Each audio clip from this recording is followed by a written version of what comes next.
Thank you. Good morning, everyone. I'm Bill Asaley. I'm the head of the U.S. Attorney's Office for the Central District of California. Over the weekend, my office, along with the FBI, arrested members of a far-left, anti-government domestic terror cell who self-identify as the Turtle Island Liberation Front. The individuals were arrested on Friday, December 12th, when the group attempted to construct and detonate IEDs out in the desert. In addition to the arrests, we executed several search warrants throughout the nation. I want to thank our partners at the U.S. Attorney's Office for the Western District of Louisiana, U.S. Attorney Zach Keller, and the U.S. Attorney for the District of Massachusetts, Lee Foley, for providing valuable assistance over the weekend with a very complex and coordinated search warrants that were done. The charges we are announcing today stem from the defendants and their co-conspirators' detailed coordinated plot to bomb multiple U.S. companies on New Year's Eve.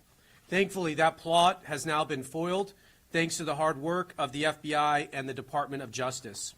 This investigation was initiated in part due to the September 2025 executive order signed by President Trump to root out left-wing domestic terror organizations in our country, such as Antifa and other radical groups like the Turtle Island Liberation Front. As the President made clear, recent attacks across the country have highlighted the grave threats posed by these far-left domestic terror groups. These threats are sophisticated, organized campaigns of targeted intimidation, radicalization, threats, and violence designed to silence opposing speech, limit political activity, and direct policy outcomes and prevent the proper functioning of a democratic society. In direct response to the President's order, the Attorney General issued a memo to our offices implementing and mobilizing federal law enforcement to prioritize and counter domestic terrorism and political violence investigations. As a result of those directives, we built this case. Both my office and the FBI have invested substantial resources into investigating and charging these organizations. And if anyone does not believe that members of these groups are organized, sophisticated, and extremely violent, let me tell you about the plot in this case. The four defendants are Audrey Carroll, 30 years old. The pictures, I think we have them somewhere. We'll put them up here. Audrey Carroll, 30 years old. Zachary Aaron Page, 32.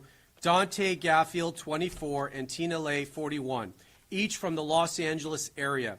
Each is charged with conspiracy and possession of an unregistered destructive device in violation of Title 26, United States Code Section 5861D.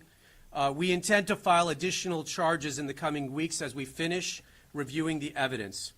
The defendants are all radical anti-government members of the Turtle Island Liberation Front, which, according to their own social media, is an anti-capitalist, anti-government movement that calls for their associates to rise up and fight back against capitalism. One of the leaders of the organization, Defendant Audrey Carroll, helped organize an even more radical faction of the group called the Order of the Black Lotus. Each of the defendants charged today was also a member of the Order of the Black Lotus. Carroll described this group to her co-conspirators as everything radical.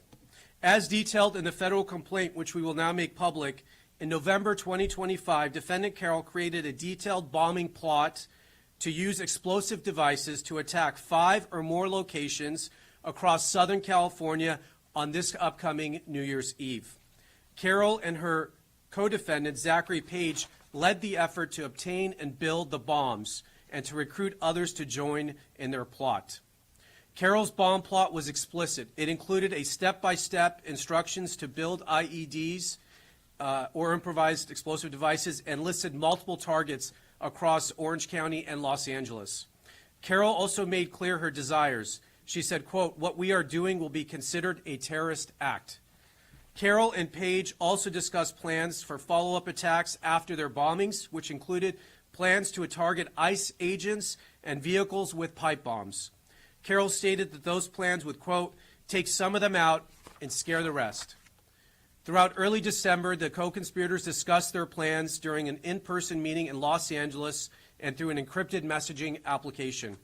As part of the plan, the 4 defendants plan to build test bombs in the Mojave Desert. You're going to hear more details about the bombs they intended to build and how the operation went down in the desert here shortly from the FBI Assistant Director in charge. In preparation for the plan, the co-conspirators purchased multiple pieces of bomb-making materials and discussed their travel plans to the desert. Last Friday, December 12th, the defendants took a significant step to carry out their plans. They traveled to the remote campsite, which you're going to see some video of, in the desert, and they began unloading their bomb-making materials to assemble and test the bombs. They had everything they needed to make an operational bomb at that location, and they were subsequently arrested by the FBI before they could build a functional explosive device. Shortly after the defendants were taken into custody, the FBI executed multiple search warrants, including at the defendants' Southern California residence and other locations throughout the country. I'll highlight some of the items found during those searches over the weekend. For example, in Carroll's residence, law enforcement found multiple posters and materials associated with Turtle Island Liberation Front, including posters stating, quote, "Death to America, long live Turtle Island and Palestine," and, quote, "Death to ICE, Turtle Island Liberation Front." In Page's residence, law enforcement found a copy of the detailed bomb attack plan. This case is another reminder about the dangers that radicalized Antifa-like groups pose to public safety and the rule of law.